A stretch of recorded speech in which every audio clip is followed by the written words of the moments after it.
Good afternoon, everyone. I'm Michael Murphy. I'm with Alcoa. I'm very pleased and honored to be here today to present our story and the story of our joint venture partner, Ma'aden, with regards to our aluminum automotive sheet rolling facility in Saudi Arabia. I had prepared a number of slides as background, and so much of this has been covered so well by the earlier presenters, including the great video we saw this morning, and in particular the presentation by Mr. Shalby. I promise that I will not be redundant. I know that we're the last group before lunch. Those slides I'll go through pretty quickly, but I definitely want to focus on our story about automotive sheet, the rolling mill that we're building currently, and the reason behind that, and the exciting opportunity that this presents. As our CEO Klaus Kleinfeld said, this opportunity in Saudi Arabia is really a once-in-a-generation lifetime. It's a phenomenal undertaking. And for myself as a commercial person, having been involved in the sales of aluminum sheet products for over 25 years, the automotive sheet demand in whole, the global demand, is really the opportunity of a lifetime. It's a phenomenal story that I'll share with you this morning as we go on. So again, I'll hit a quick project overview, but I'll focus on the aluminum rolling mill part, and then we thought it would be of interest also to share just a little bit of our story about what it's been like to work as a JV in the kingdom, and then closing a little bit with regards to talent acquisition and hiring.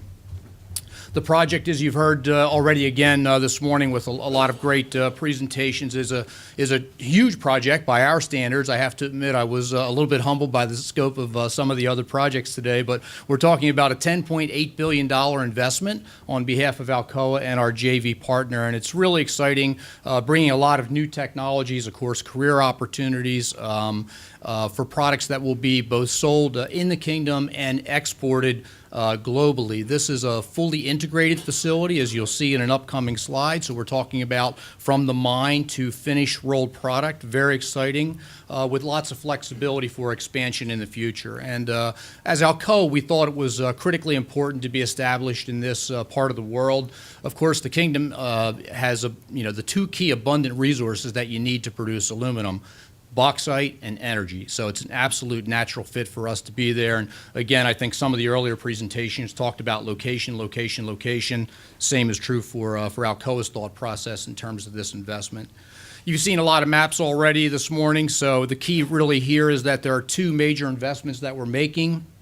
We've got the aluminum rolling business and smelter itself located on the east coast of the kingdom. The mine is about 600 kilometers away, so we'll be mining bauxite, shipping it by rail over for the refining and smelting process. And this is the process itself. This slide reads two ways. So left to right is the actual production process for aluminum. We'll mine the product, we'll rail it for refining, we'll smelt the product into metal, and then into the rolling mill itself, which will produce two key products. One is packaging, beverage cans that you're all familiar with, and the second is automotive sheet, which again is my accountability. Reading the slide from right to left is actually the timing and progression of the project. So the smelter has come online first. This talks about us being fully operational in 2013. In fact, we produced our first hot metal on December 12th of 2012. We're very proud of that. Each of these projects thus far is being delivered on time and on budget, including the rolling mill, with can being produced by the end of this year. Automotive sheet we will start by the end of 2014, and you can see the mine and refinery come on board and are operational in 2014 as well. Infrastructure, again, I'm not going to touch on this. I think we've heard a lot about that this morning. The real key for us from Alcoa's perspective, doing business in the kingdom, is the government absolutely has a full commitment to world-class infrastructure. These are all the major investments that were required for us to be successful, again, producing product and ultimately exporting product out of the kingdom. Okay. Let's drill right into the rolling mill. So I've mentioned already the rolling mill itself is going to produce two different products, can sheet and automotive products. This is a conventional flow path, so those of you familiar with the aluminum rolling process, we're talking about a direct chill process as opposed to a continuous cast process. And as you would imagine, Alcoa is deploying all the best technologies that we know of around the world as part of this investment. There is flexibility built in for future growth. We think that's important. And the can facility is currently ahead of the automotive facility in terms of timing. I want to really focus in on automotive as the key topic for today, and to focus on the investment reasons that Alcoa is involved with this. So why are we investing in automotive at a high level, and why in the kingdom in particular? At a very high level, automotive sheet is the most explosive growth opportunity for Alcoa and in the aluminum market today. We're looking at the potential for global demand to increase fivefold between now and 2020. This is going to be an incredible undertaking by Alcoa and, frankly, the entire market, because much of the infrastructure to support that type of demand does not exist. So, again, if you've been following what's going on with Alcoa and some of our competitors making announcements around the world, you know that there's a lot of investment going on. The rolling mill in Saudi Arabia is actually the second major investment that Alcoa is making. The first one we announced is in our plant in Davenport, Iowa. That'll be coming on board later this year, fully operational next year. The second phase, of course, in the kingdom. The third phase, we just recently announced another one in North America in our rolling mill in Tennessee. So I mentioned fivefold growth globally. In North America, it's tenfold growth that's coming from today by 2025. And again, I think with all the people in this room, you know the reasons why. We've talked about lightweighting, the need for cars to increase fuel economy, reduce greenhouse emissions, and that's being driven by government regulations, but also the consumer. The consumer's number one objective when they go to buy a new car today, and the number one question begins with fuel economy. So this isn't just about government regulations, it's about the consumer demand as well. And as I said earlier, for someone that's been in this business for so long, this is an opportunity of a lifetime. Our biggest challenges right now is we've got more demand than we have capacity for currently, and it's coming on faster than we can develop these huge assets around the world. So it's a very exciting time for us. So I think by now you've also figured out that the vision in Saudi Arabia is really quite an incredible one. You're talking about a fully integrated supply chain that starts in the mine and ends up as body panel sheets or body in white structure for a vehicle that rolls off the line in the kingdom. I mean, it's quite remarkable. So from mining to smelting, rolling, stamping of components, out the door full-blown vehicles. So the key for that that's already been discussed today is to develop an automotive OEM, an anchor, if you will, and a business partner for Alcoa and Ma'aden to begin shipments of aluminum coil into their stamping facility to build vehicles. We're hopeful that's going to come. I think everyone's aware, it's been stated today, about a letter of intent by at least one automotive OEM. We're very anxious to see that happen. In the interim, as our mill comes up, we will also be looking to export product out of the rolling mill into both Europe and China. Today, of course, the European situation in the automotive industry, as everyone knows, is quite depressed. It's probably the worst situation in over 2 decades. But the long-term view that we have about aluminum sheet demand is still very, very bullish in Europe.